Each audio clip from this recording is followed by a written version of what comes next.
일곱 침례 이제 세 번째 이제 시간입니다. 일곱 침례 세 번째 시간. 이제 보시면 교재 받으셨죠 다, 그죠? 네, 교재 보시면 이제 죽음의 침례라고 이제 이름을 줬는데요. 이제 죽음의 침례는 예수님께서 고난 당하시고 죽음에 이르시는 침례를 말합니다. 그러니까 이 죽음의 침례는 예수님의 육체적인 고난과 죽음을 보여주는 침례예요. 이제 구약 성경 읽다 보시면요, 예수님께서 자신의 죽음에 대해 말씀하실 때 종종 나온 표현이 뭐 기품의 물 가운데서 고통과 죽음에 이르는 모습이 잘 많이 반복되어 나옵니다. 시편 같은 데 보시면 한번 이제 두 군데 한번 좀 비교해 볼게요. 시편 69편 1절 2절 시편 69편 1절 오 하나님이여 나를 구원하소서. 물들이 내 혼에까지 들어왔나이다. 물들이 들어왔다고 되어 있죠, 그죠? 또 내가 설 곳이 없는 깊은 수렁에 빠지고 깊은 물들 속으로 들어갔사오니 거기서 큰 물들이 내 위에 넘치나이다. 그러니까 예수님의 죽으심과 고통을 말씀하실 때 큰 물이 나오고 또 큰 물이 내 위에 넘친다 되어 있죠. 그러니까 이런 것들을 죽음의 침례라고 표현한 거예요, 그죠? 그래서 일단 이제 시간이 되면 말씀드리겠지만 그때 얘기하죠. 그 뒤에 14절 보시면 나를 수렁에서 건지사 거기 빠지지 말게 하시며 나를 미워하는 자들에게서와 깊은 물들에서 나를 건지소서. 반복돼 나오죠, 그죠? 또 이거 보세요. 88편 시편 88편 6절 7절 시편 88편 6절 7절 주께서 나를 가장 낮은 구덩이와 어둠과 깊음들 속에 두셨사오니 주의 진노로 나를 심히 누르시고 주의 모든 파도로 나를 괴롭게 하셨나이다. 셀라. 그러니까 이런 표현들은요, 우리 죄들을 담당하시고 하나님의 진노를 온전히 받으시고 무덤에 장사 지낸 후에 지옥으로 내려가신 예수님을 잘 보여주고 있는 겁니다. 기품들. 그러니까 이것은요, 하나님의 진노가 죄인에 쏟아 부어지는 모습을 그려주고 있습니다. 뭐 시편 42편 7절, 18편 16절 뭐 여러 가지 많이 나와 있습니다. 이것을 죽음의 침례라고 이제 표현할 수 있습니다. 다시 마태복음 20장 다시 가보세요. 오늘 이제 해당되는 구절인데요. 마태복음 20장. 마태복음 20장.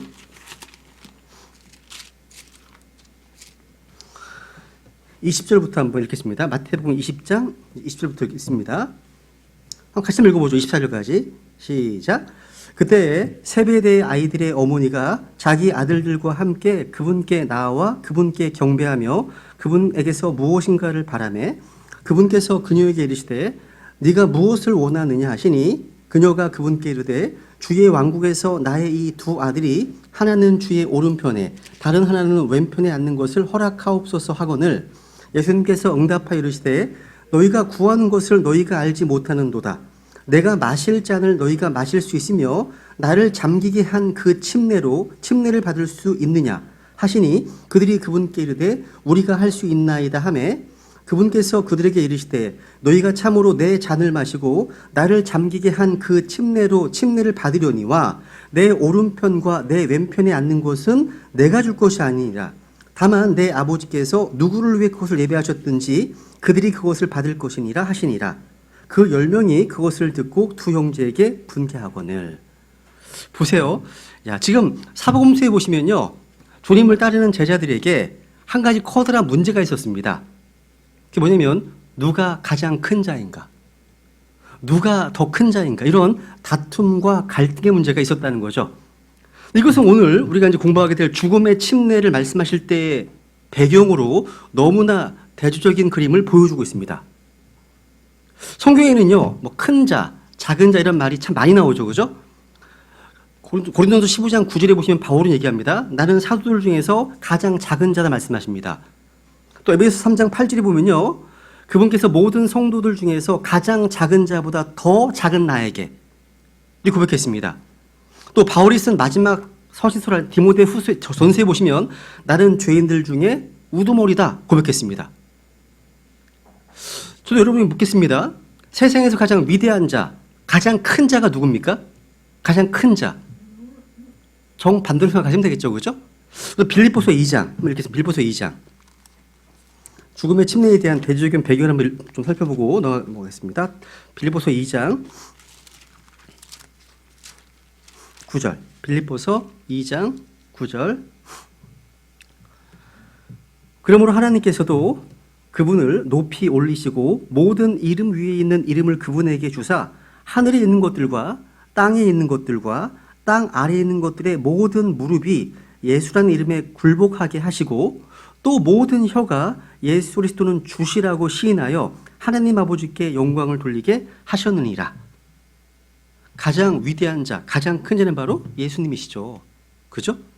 하나님은 예수님의 그 이름을 모든 이름보다 더 크게, 더 높이셨습니다. 여러분, 이 세상 신, 사탄은요, 예수님보다 크지 않습니다. 당연하죠, 그죠? 요한일서 4장 4절에 보시면 너희 안에 계신 분이 세상에 있는 그보다 더 크시다고 말씀하십니다. 꼭 기억하세요. 우리 안에 계신 분이 더 크십니다. 위대하시다는 거죠, 그죠?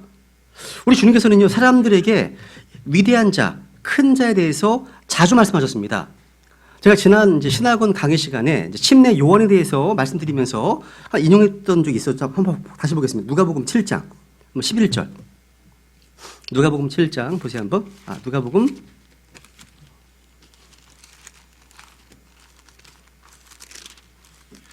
7장 28절. 누가복음 7장 28절 보세요. 내가 너희에게 이르노니 여자에게서 태어난 자들 가운데 침례자 요한보다 더 큰 대언자가 없도다. 그러나 하나님의 왕국에서 가장 작은 자가 그보다 더 크니라 하시니라. 마태복음 11장 11절에서는 하늘의 왕국에서라고 되어 있죠. 그죠? 여자에게서 태어난 자들 가운데 침례자 요한이 가장 큰 자입니다. 주님께서는요, 아브라함이나 모세나 다윗이나 엘리야와 같은 그런 대언자들이 아니라 침례자 요한이 가장 위대한 자라고 하셨습니다. 근데 더 놀라운 것은 하나님의 왕국에서 가장 작은 자가 그 침례 요한보다 크다고 말씀하시네요. 왜 그렇습니까? 우리는 주 예수 그리스도를 믿음으로 하나님에서 난 자들이기 때문입니다. 여자가 아니라. 그죠? 그러니까 성령에서 다시 태어난 자들이기 때문이라는 거죠. 우리는 성령에서 태어난 자이고 하나님의 말씀으로 다시 태어났고 하나님께서 진리의 말씀으로 우리를 낳으셨기 때문입니다. 그죠? 그래서 여자에게서 난 침례자 요한보다 하나님께서 난 가장 작은 자가 더 큰 자인 거예요. 그죠? 또 마태복음 5장 보세요. 마태복음 5장. 여기도 중요한 표현이 하나 있죠. 마태복음 5장. 이제 큰 자가 되려면 주님의 명령을 지키고 행하면 된다고 말씀하셨습니다. 마태복음 5장 19절. 그러므로 누구든지 가장 작은 이 명령들 중에 하나를 어기고 또 그렇게 사람들을 가르치는 자는 하늘의 왕국에서 가장 작은 자라 분리되 누구든지 그것들을 행하고 가르치는 자 곧 그는 하늘의 왕국에서 큰 자라 불리리라. 여러분이 크게 되고자 하신다면 주님의 말씀을 지키는 것보다 더 확실한 방법이 없습니다. 단순합니다. 그죠? 가장 작은 명령들 중에 하나, 이거 지키는 것도 중요한 거예요. 중요한 겁니다. 누군가 그러시더라고요. 어떤 구원받은 이제 성도님이신데, 너무 이제 무례하게 하시길래, 제가 이제 좀 무례하시군요. 이렇게 했거든요. 그러니까 이제, 뭐 여기저기 연락이 오잖아요. 그죠? 그랬더니 갑자기 이제 여러 가지 이제 해서는 안 되는 말을 막 이제 하시더라고요. 구원받으신 분이라고 하시는데, 그래서 제가 그때부터는 대응을 안 해드리고 하나님 말씀만 딱 인용해드렸어요. 계속해서. 사랑은 무례 행치 아니하고 또 예의 바르게 행하라. 이런 말씀 계속 보냈거든요. 그만합시다. 이게 하더라고요. 그러니까 하나님의 말씀을 가지고서 반응하지 않는다면 대책이 없어요. 그래서 배교에 대해서는 치유책이 없는 거예요. 그러니까 하나님의 말씀을 떠난 배교는요, 치유할 수가 없어요. 분리밖에 답이 없는 겁니다. 이게. 그러니까 사람이 여기 말씀하신 것처럼 크게 되고자 한다면 하나님의 이 말씀들, 가장 작은 명령들이라도 지키는 것, 이게 중요하다는 거죠. 그죠?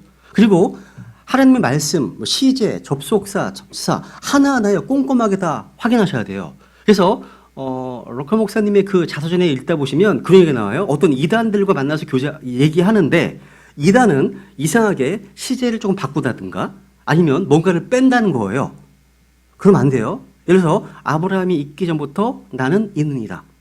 그죠? Before Abraham, 그러니까 I am 얘기하잖아요. 그죠? 요걸 이단들은 I was 이렇게 얘기하기도 한다는 거예요. 조금 바꾸는 거예요. 이게 교리적으로 엄청난 큰 차이를 일으켜요. 그래서 우리는 한 말씀 한 말씀을 유심하게 보셔야 돼요. 약간 바꾼 건지 비꾼 건지 이게 큰 차이. 그러니까 단수와 복수 차이가요 엄청난 차이를 일으켜요. 콤마가 어디 있는가에 따라서 교리가 바뀌어요. 너무 중요해요. 그래서 가장 작은 명령 하나라도요 꼼꼼하게 확인하셔야 됩니다. 여러분 이 세상에서는요 위대한 자, 큰 자는요 뭐 돈이 많거나 권력을 잡았거나 아니면 하이테크 기술로 뭔가 인정받은 자 등등 뭔가를 소유해야 하지만 성경은요 우리가 주님의 명령들을 지키고 순종할 때 큰다, 크자, 큰 자다 말씀하신다는 거죠. 마태복음 18장도 보세요. 18장. 마태복음 18장 4절. 마태복음 18장 4절.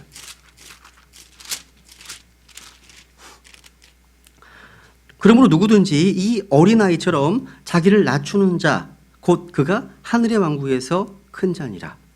야, 그러니까 큰 자가 되고 싶다면 어린아이처럼 낮추면 돼요. 그죠? 자기를 낮추는 자는 높아지기 때문에.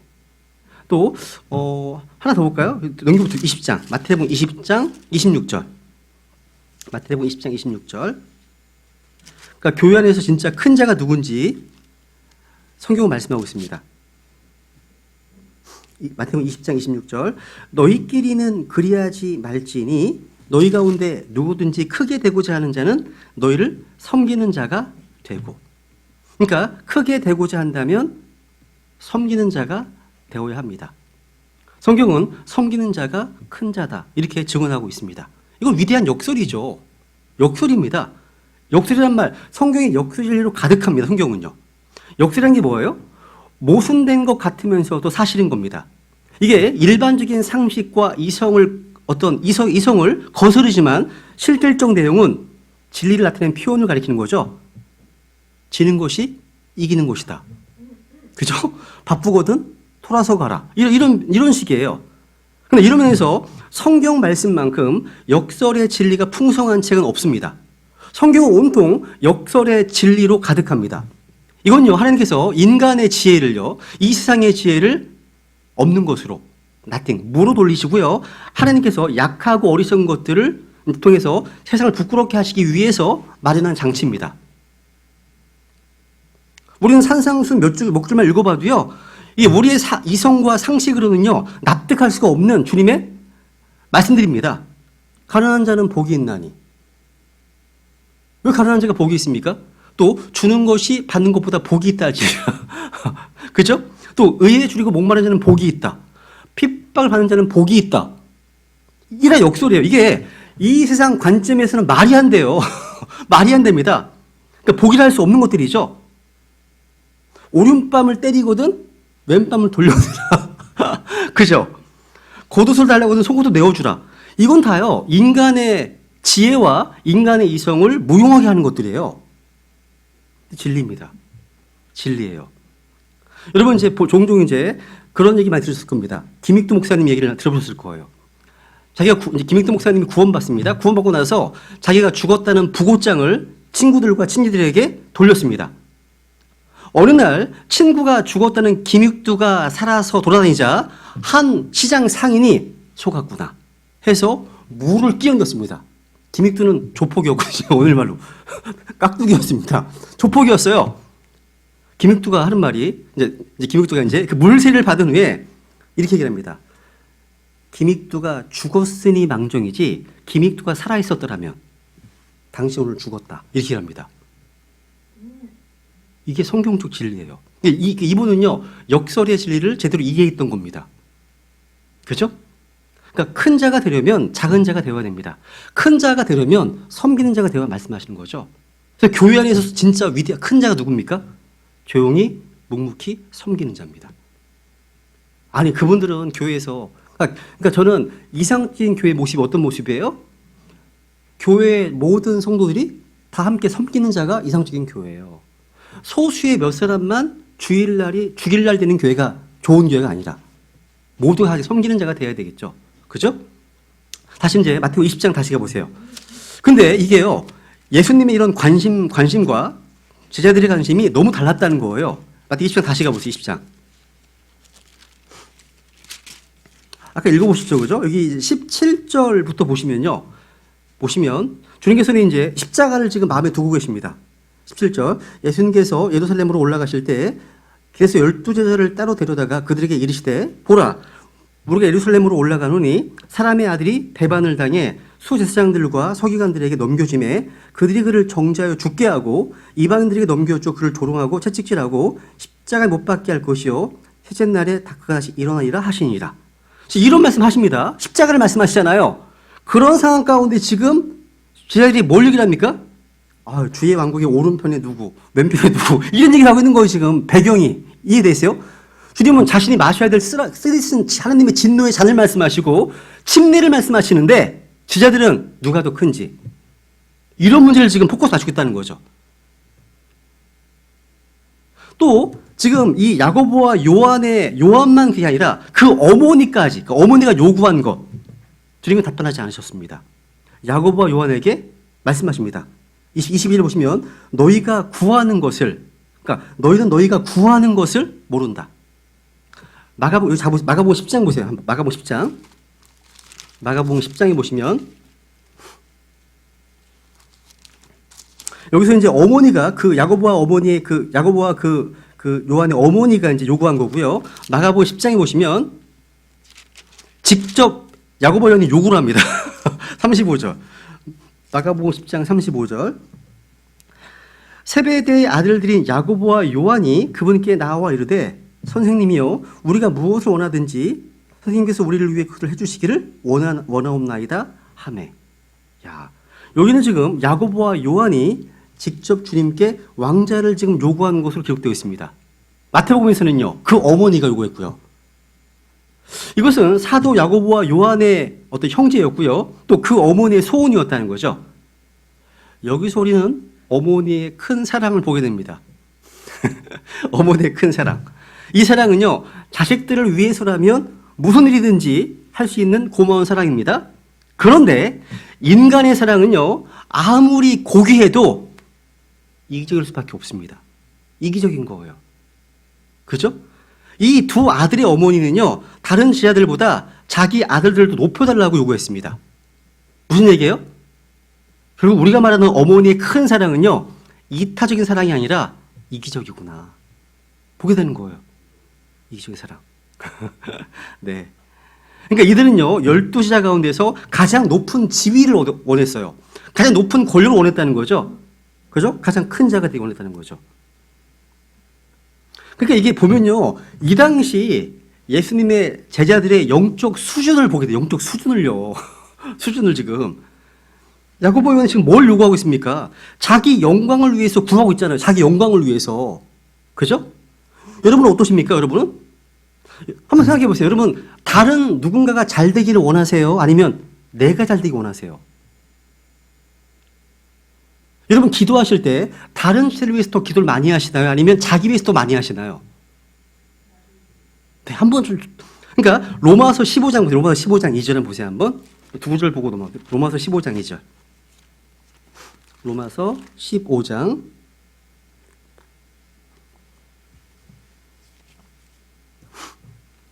2절. 우리 각 사람은 자기 이웃을 기쁘게 하여 그의 유익을 구하고 그를 세워주어야 할지니라. 야, 우리는 자기 유익을 구하지 말아야 하고 자기 자신을 기쁘게 하지 말아야 됩니다. 만약 자기 만족을 위해서 또 자기 영광을 위해서 자기의 기쁨을 위해서 하는 것이라면 그게요 잠깐 동안 할 수 있겠지만 자기에게 기쁨이 되지 않고 만족이 되지 않고 영광이 되지 않으면 크게 실망하고 금세 그만둘 겁니다. 오래 못 가요. 교회를 섬길 때도 마찬가지예요. 이게 꾸준하게 시간의 검증이 필요해요. 꾸준하게 할 수 있는 사람이 정말 이게 자기를 위한 거라면 못해요. 그게요. 오래 못 가요. 그러니까 자신을 위해서 일하지 말고 주님을 위해서 또 자기 이웃, 자기 지체들을 위해서 일하는 자가 되어야 한다는 거죠. 그러니까 여러분 제자도의 핵심은요 뭐예요? 셀프 디나이얼, 자기를 부인하는 거예요. 이게 핵심입니다. 자기를 부인하는 거예요. 근데 여러분 이게 말이 쉽지 다른 사람의 유익을 구하고 그를 세워주는 일은요 영적으로 어린 지체들에게는 어려운 일이에요. 어렵습니다. 여기 한번 보세요. 고린도전서 10장. 고린도전서 10장 24절. 아예 하나님께서 이렇게 명령하셨습니다. 10장 24절. 아무도 자기 것을 구하지 말고 각각 다른 사람이 잘 되기를 구하라. 하나님 명령하시네요. 아무도 자기 것을 구하지 말래요. 각각 다른 사람이 잘 되기를 구하래요.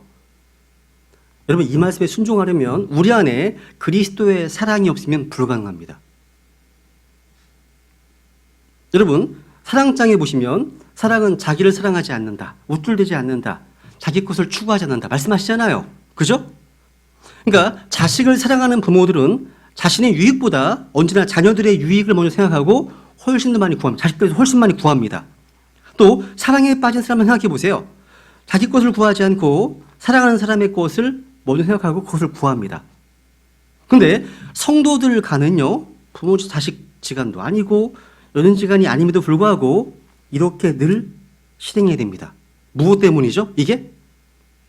그렇죠. 그리스도의 사랑 때문입니다. 그러니까 우리 마음속에 넓게 부어진 하나님의 사랑 때문입니다. 그래서 사랑이 우리를 강권하시기 때문이죠. 그러니까 마음속에 부어진 하나님의 사랑, 강권하시는 그리스도의 어떤 사랑 없이 자기 것을 구하지 않고 다른 사람 잘 되기를 구한다? 이건 불가능한 일입니다. 못해요. 우리는 언제나 이렇게 자기보다 먼저 남이 잘 되기를 구해야 됩니다. 여러분 기도하실 때 자신의 필요를 구하는 것보다 그런 시간보다 남의 필요를 구하는 것이 더 많아야 됩니다. 저희 교회는요 성도 수첩이라는 곳이 있어서요. 수첩에는 가족 사진이 있고요. 그 주소 전화번호가 있고요. 옆에 이제 성도들의 기도 제목이 적혀 있어요.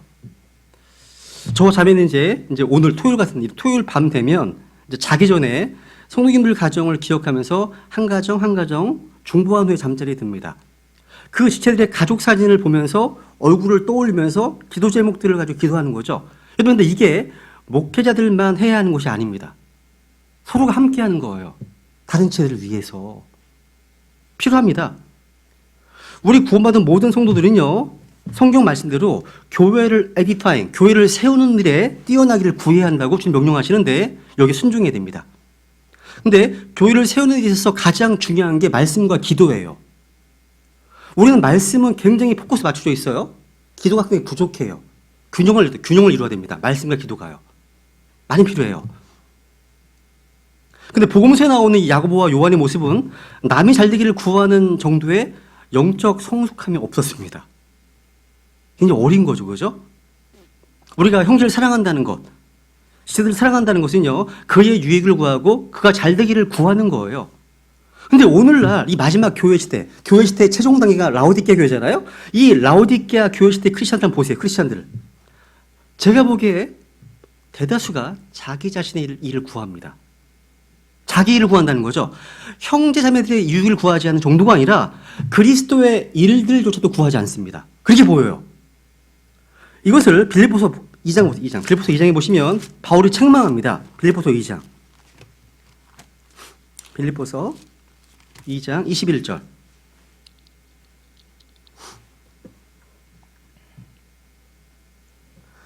모든 사람이 자기의 일을 추구하고 예수 그리스도의 일들을 추구하지 아니하되. 이게 오늘날 라오디게아 교회 모습 같지 않습니까? 자기 일들을 추구하는 바빠. 다 자기에 집중돼 있어. 자기 문제에 함몰돼서 다른 것을 돌아볼 겨를도 없네. 심지어 그리스도의 일들을 추구하지 않는답니다. 말로는 주님께 헌신했다고 하는데 자기 일을 추구하고 자기 배, 이 자기 배를 섬기고 이 배가 하나님의 사람들이 너무 많아 보인다는 거죠. 그런데 그 자기 부인이 없이는 통치가 없어요.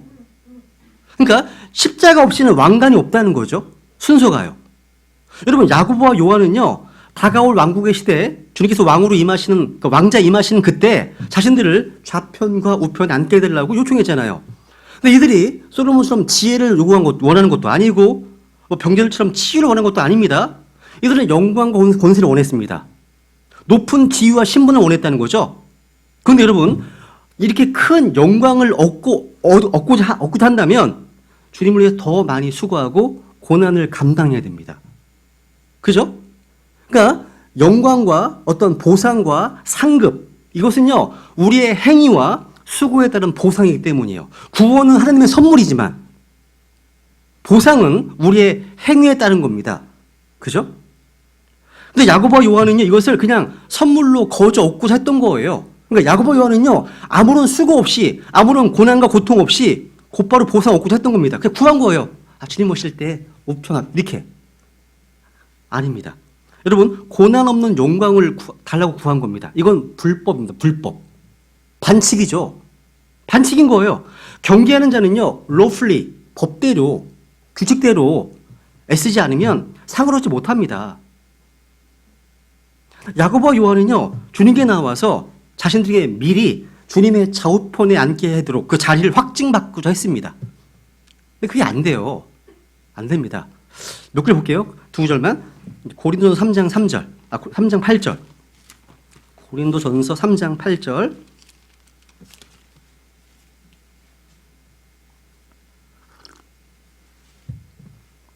고린도전서 3장 8절. 이제 심는 자와 물 주는 자는 하나이며 저마다 자기의 수고에 따라 자기의 보상을 받으리라. 야, 자기의 수고에 따라 받습니다. 보상은요? 밑줄, 자기의 수고에 따라. 나는 얼마나 수고하고 있나. 자기의 수고에 따라. 또 요한계시록 마지막 장 가볼까요? 요한계시록 22장. 요한계시록 22장 12절. 요한계시록 22장 12절. 보라, 내가 속히 오리니 내가 줄 보상이 내게 있어 각 사람에게 그의 행위에 따라 주리라. 밑줄, 그의 행위에 따라. 그러니까 보상 아까 자기 수고에 따라. 여기는 뭡니까? 그의 행위에 따라입니다. 이것은 어떻게 주어지는 거예요? 어디서 주어지는 거죠? 그리스도의 심판석에서 주어질 겁니다. 이것은 미리 와서 부탁한다고 될 일이 아니에요. 미리 와서 이렇게 기도하는 것이 아니죠. 그죠? 이들의 요구에 대해서 주님께서 이렇게 응답하십니다. 이제 다시 보세요. 마태복음 20장 다시 가보세요. 이러한 좀 어이없는 요구에 주님께서 이렇게 말씀하시는 거예요. 그런 상황 가운데 오늘의 주제가 나오는 거예요. 마태복음 20장 22절. 예수님께서 응답하여 이르시되, 이제 반응하시는 거죠. 너희가 구하는 것을 너희가 알지 못하는도다. 내가 마실 잔을 너희가 마실 수 있으며 나를 잠기게 한 그 침례로 침례를 받을 수 있느냐. 그러니까 주님께서는 그들의 요구를 들으시고 너희는 구하는 것을 알지 못한다 하셨습니다. 이게 무슨 말이에요? 야고보와 요한이 구한 것은요, 가장 높아지는 것, 큰 영광이었죠. 그런데 주님께서는 그들이 구하는 것을 알지 못한다 하셨습니다. 이게 뭐예요? 이는 그들이요, 그것을 얻기 위해서 치러야 될 것이 무엇인지 알지 못한단 말이에요. 그 대가, 수고, 섬김, 십자가, 고난, 이걸 모른다는 거예요, 지금. 그걸 말씀하시는 겁니다. 그러니까 주님의 좌우편에 앉기 위해서는 조건이 있어요. 주께서 마시는 잔을 마시는 것. 주께서 받으시는 그 침례를 받는 겁니다. 이들이 알지 못한 건 이겁니다. 그리스도와 함께 받는 고난이 없이는 함께 받을 영광이 없다는 사실을 알지 못했던 겁니다. 여러분, 주님께서 마시는 잔은 아버지께서 주시는 진노의 잔이었습니다. 고난의 잔이었어요. 주님께서는 그 잔을 받으시고 십자가에 못 박혀 죽으셨습니다. 마태복음 넘겨보세요. 26장 39절. 마태복음 26장 39절. 겟세마네 기도죠, 그죠? 조금 멀리 가사 얼굴을 대고 엎드려 기도하여 이르시되, 오 내 아버지여, 가능하시거든 이 잔을 내게서 지나가게 하시옵소서. 그러나 내 뜻대로 하지 마옵시고 아버지의 뜻대로 하옵소서 하시고. 오 내 아버지여, 가능하시거든 이 잔을 내게서 지나가게 하시옵소서. 3번이나 기도했던 잔입니다. 이 잔요? 근데 주님께서는 이 기도를 하신 후에 요한복음 18장 11절에 보시면 내 아버지께 주시는 잔을 내가 마시지 아니하겠느냐 하시면서 십자가를 지셨습니다. 그러니까 주님께서 이 잔을 말씀하시면서 침례를 말씀하셨습니다.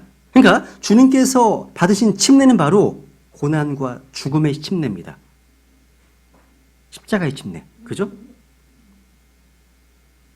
사실 여러 가지 침례를 이제 구분함에 있어서 지난주에 공부했던 요한의 침례 이것하고요. 지금 오늘 공부하는 이 죽음의 침례 요거를 같게 보는 사람들이 있어요.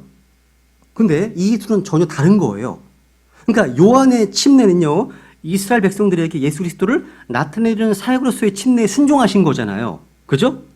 요한은 이스라엘 백성에게 죄 사면의 침례를 베풀면서 이스라엘에게 예수 그리스도를 제시하는데 예수님은 죄가 없으셨지만 요한의 침례에 순종하심으로 이스라엘에게 나타내셨습니다.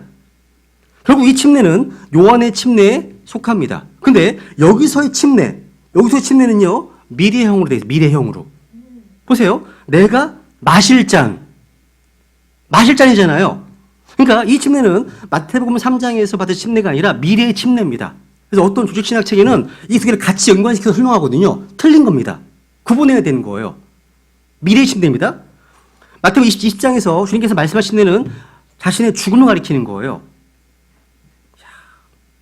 여러분, 주님께서 말씀하신 내 잔, 내가 받아야 될 잔은 뭐냐? 하나님 아버지께서 주시는 진노의 잔입니다. 이것을 구약성경에 보시면 하나님의 잔은요, 세상에 내리시는 진노의 잔입니다. 분노의 잔이에요. 한번 이사야서 51장 17절을 보세요. 이사야서 51장. 그러니까 주님께서 마셔야 될 잔이 어떤 잔이냐면 주님께서는 죽음을 두려워하신 게 아니에요, 절대. 하나님의 진노를 내가 쏟아부으시는 그 진노를 받으셔야 되니까 그걸 지금 피하고 싶으셨던 겁니다. 이사야서 51장 17절. 오 주의 손에서 그분의 분노의 잔을 마신 예루살렘이여 깰지어다 일어설지어다 네가 사람을 떨게 만드는 그 잔의 찌꺼기를 마시되 그것을 다 짜내어 마셨도다. 밑줄 그분의 분노의 잔. 그러니까 주 예수님을 거부한 이스라엘은요 주의 분노의 잔, 경노의 잔을 마셔야 됩니다.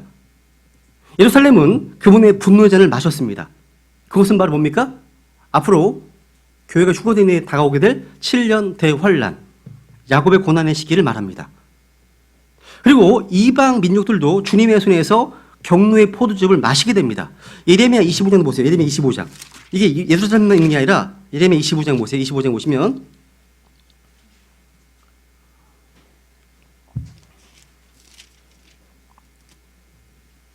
예레미야 25장 15절 보시면요. 15절.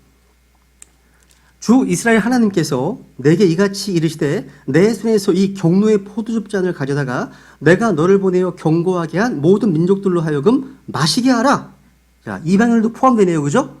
그러니까 주님께서 보내신 잔을 마신 민족들은요. 16절에 보면 미칩니다. 미치게 돼요. 오늘 근데 본문에서 말씀하시는 내 잔, 주님 말씀하신 내 잔은요. 단지 예수님의 육체적인 죽음을 의미하는 겁니다. 예수님께서는요, 십자가에서 세상에 내려야 될 하나님의 진노의 잔을 마신 거예요. 진노의 잔을요. 근데 여기서 야고보와 요한은 이 잔을 마실 수 있다고 얘기합니다. 근데 이들은요, 실제 교회사에 보시면 순교했어요. 순교함으로 이 잔을 마셨어요. 근데 이들은요, 예수님처럼 진노를 받은 게 아니에요. 단지 예수님을 위해서 죽었을 뿐입니다. 그 때문에 여기에서 말하는 침례는 죽음의 침례인 거예요. 히브리서 2장 9절에 보시면 예수님께서는요, 죽음에 속박되어 있는 모든 사람들을 풀어주시기 위해서 죽음을 맛보셨다고 말씀하고 있습니다. 예수님은 우리를 대신해서 아버지께서 주신 잔을 마셨습니다. 이 고난의 잔이죠? 그죠? 주님께서는 우리가 받을 고난과 저주를 받고 심판을 받으셨습니다. 성경에는요, 여러 가지 잔이 나와요. 그죠? 여기 보면 구원의 잔이 있죠? 찾지 않겠습니다. 분노의 잔이 있죠? 진노의 잔이 있죠? 경노의 잔이 있죠? 위로의 잔 등등. 다양하게 나옵니다. 한번 시편 16편 5절 보세요. 시편 16편 5절. 시편 16편 5절.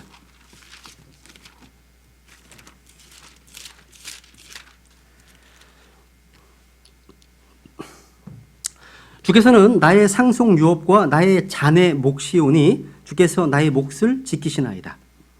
나의 잔의 몫. 주님께서 자신의 잔의 몫이라고 하셨네요.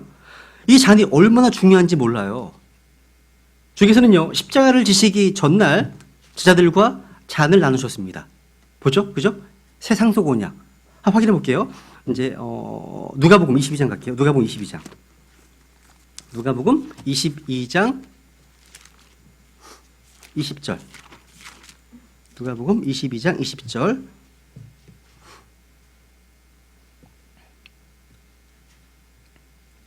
저녁 식사 뒤에 잔도 그와 같이 하여 이르시되 이 잔은 너희를 위하여 흘린 나의 피로 세우는 새 상속 언약이라.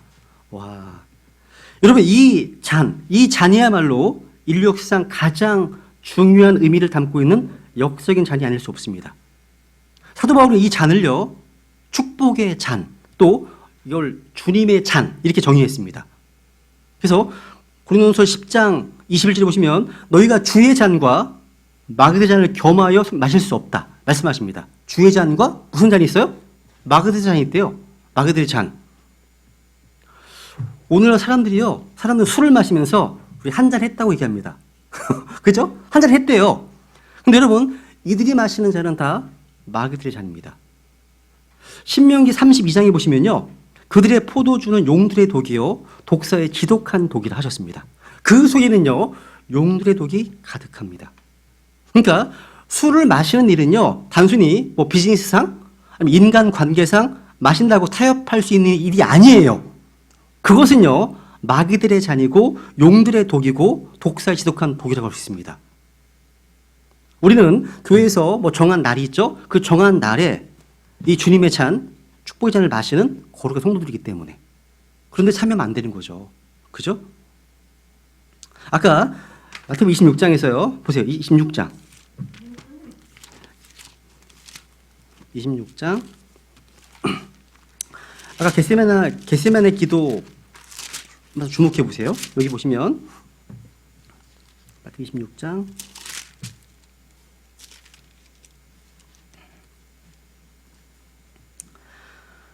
39절 보시면요. 39절. 조금 멀리 가사 얼굴을 대고 엎드려 기도하여 이르시되 오 내 아버지여 가능하시거든 이 잔을 내게서 지나가게 하시옵소서. 그러나 내 뜻대로 하지 마옵시고 아버지의 뜻대로 하옵소서 하시고는 쭉 얘기하시죠. 그죠? 여러분 이 말씀을 가지고서 주님께서 죽음을 두려워하셨다 이렇게 가르치는 분들이 의외로 많습니다. 전혀 그렇지 않습니다. 여러분 아무도 주님을 죽일 수 없습니다. 아무도요. 심지어 마귀도 주님을 죽일 수 없습니다. 요한복음 10장에서 말씀하신 것처럼요. 주님께서는 스스로 자기의 생명을 내어놓으셨습니다. 우리를 위해서. 스스로 내어놓으셨어요. 누가 죽인 게 아닙니다. 그러니까 겟세마네 이 기도는요. 주님께서 죽음을 두려워하시거나 죽기 싫어서 하는 기도가 아니에요. 그런 기도가 아닙니다. 아니에요. 우리 주님께서는요. 십자가의 죽으심에 대해 정확하게 알고 계셨고 걱정하지 않으셨습니다. 주님께서는 오히려 그 죽음에 대해서요. 영광스러워하셨고요. 기뻐하셨습니다. 자기 앞에 있는 기쁨을 위해서 수칠게 않으셨다 말씀하셨거든요. 그럼 주님께서는 무엇 때문에 이렇게 괴로워하시고 기도하신 걸까요? 그렇게 괴로워하셨을까요? 성경을 잘 보세요.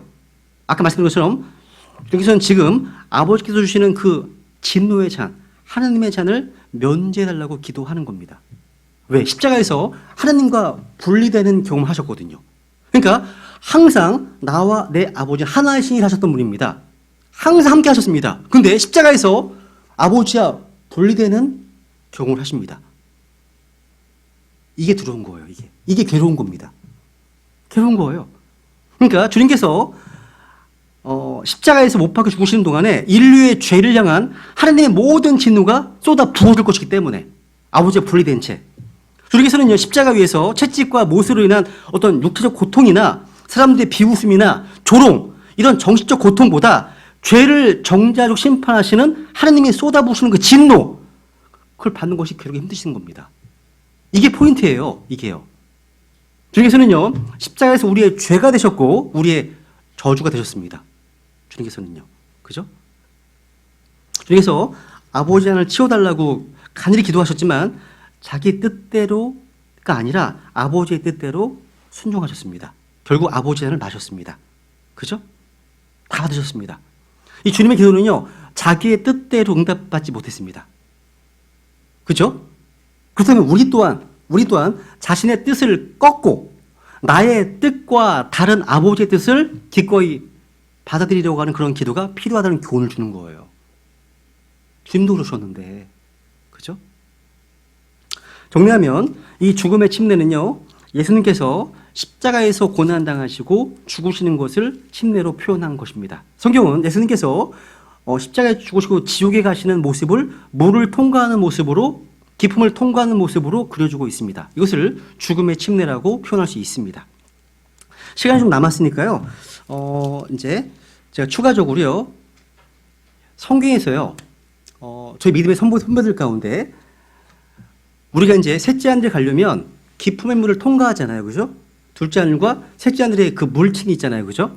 그런데 성경은 흥미롭게도 지옥으로 내려갈 때에도 물을 통과하는 것처럼, 바다를 통과하는 것처럼 언급되는 것이 상당히 많이 있습니다. 이걸 조금 말씀드리고 첫 번째 시간을 마치겠습니다. 그래서 실제로 지하세계로 내려가는 입구가 어디냐, 그러니까 지옥으로 가는 문이 어디 있느냐, 이런 얘기를 하시면서 어떤 분들은 그건 지중해에 있다.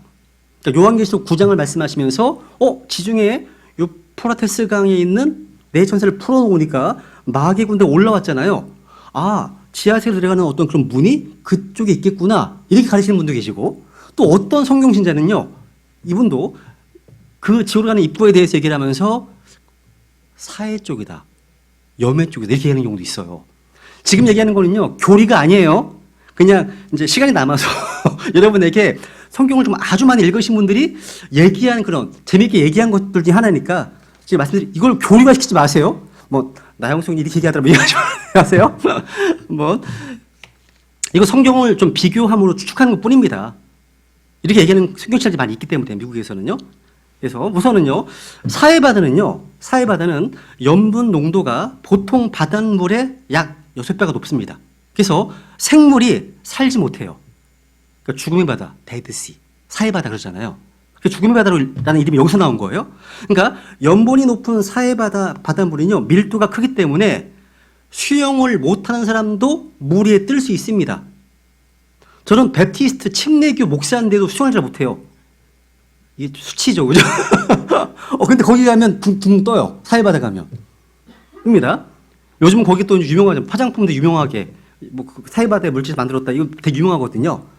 어쨌거나, 죽음의 바다 사해는요, 또 어떻게 부르냐면, 소금의 바다, 염해라고 불리거든요. 염해. 솔티시, 염해라고 불립니다. 여러분, 사해 근처에서 롯의 아내가 소금구덩이 되었죠? 이상한 일이 벌어졌어요. 이상한 일이 벌어졌습니다. 근데 여러분, 그거 아십니까? 소금은 지옥불과 연관되어 있잖아요. 어디 나와요, 그게요?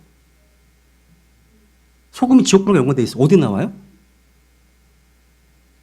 마가복음 9장 볼게요. 마가복음 9장. 한 10분 정도 남았으니까 10분 동안 말씀드리고 마칠게요.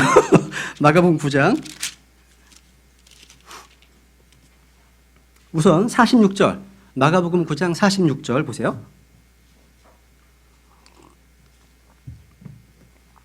거기서는 그들의 벌레도 죽지 아니하고 불도 꺼지지 아니하느니라. 44절 마찬가지입니다. 48절. 거기서는 그들의 벌레도 죽지 아니하고 불도 꺼지지 아니하니라. 어디입니까? 지옥불이죠. 지옥불입니다. 49절. 이는 사람마다 불로 젖어질 것이요 희생물마다 소금으로 젖어질 것이기 때문이라. 소금이 나오죠? 그죠? 지옥불을 말씀하시면서 모든 사람이 불로써 또 소금으로 젖어진다 말씀하고 있습니다. 또 사해 근처 이 소돔과 고모라는요, 불과 유황으로 멸망했다고 말씀하고 있는데, 여러분, 불과 유황으로 멸망했다는 것은 지옥의 문들이 열려서 지옥불에 멸망당했다, 이렇게 설명하기도 합니다. 한번 보세요. 창세기 19장 보세요. 창세기 19장 24절. 창세기 19장 24절. 성경 계속 비교하겠습니다. 창세기 19장 24절.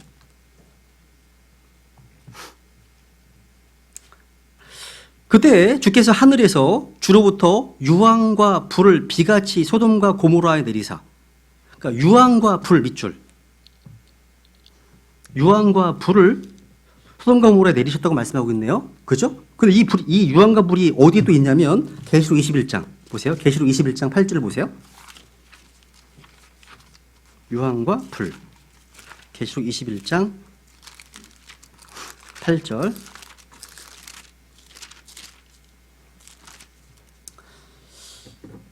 본문할 때 많이 쓰는 구절이죠. 그러나 두려워하는 자들과 믿지 않는 자들과 가증한 자들과 살인자들과 음행을 일삼는 자들과 마법사들과 우상 숭배자들과 모든 거짓말쟁이들은 불과 유황으로 타는 호수에서 자기 몫을 받으리니 이것은 둘째 사망이니라. 그러니까 불과 유황, 밑줄 여기도 보세요. 요다서 7절에 보시면요. 소돔과 고모라가 요다서 7절 보세요. 소돔과 고모라가 영원한 불에 멸망당했다고 되어 있습니다. 요다서 7절에 보시면 영원한 불. 요다서 7절. 이것은 소돔과 고모라와 그것들의 주변 도시들이 같은 방식으로 자기를 음행에 내주고 낯선 육체를 따라가다가 영원한 불로 보복을 당하여 본보기가 된 것과 같으니라. 영원한 불. 영원한 불. 야. 그러니까 지금 사해바다 소돔과 고모라는 어떻게 멸망됐습니까? 불과 유황이 멸망당했답니다. 또 성경은 롯의 아내가 소금 기둥이 되었다고 증언하고 있는데 사해는 또 여매라고 불리는 지역, 소금과 연관되어 있으면 놀랍다는 거죠. 사람들은요, 화산과 마그마가 지옥에서 분출한다고 생각합니다. 지옥이 아니기 때문에 그 지옥에서 나오는 걸 생각하는 거죠. 화산 활동은 땅의 핵에서 나오는 것인데 성경은 지옥을 땅의 심장부라고 말씀하셨어요. 땅의 심장부. 땅의 심장부로 말씀하십니다. 어쨌든 이 모든 것들이 다 지금 사해바다, 여미바다와 연관되어 있어요. 우리가 보는 소금은 지옥과 연관되어 있고 그 지옥불은 또 소돔과 고모라와 연관되어 있고 그것은 또 사해바다와 연관되어 있습니다. 그리고 소돔이 지옥과 연관되어 있다면 사해는 소돔과 연관되어 있는데 그렇다면 사해, 이 염해는 지옥과 깊은 연관성을 가지고 있다는 거죠. 두 구절을 더 보겠습니다. 우선 계시록 20장 가겠습니다. 이 내용은 100% 교리가 아니에요. 다시 말씀드리지만 교리가 아닙니다. 네, 오히려 걱정되네요. 이런 이론이 있다. 이런 게 있나 보다. 그냥 하는 거예요. 20장. 좀 졸려하시는 것 같아가지고. 20장 13절 보시면요.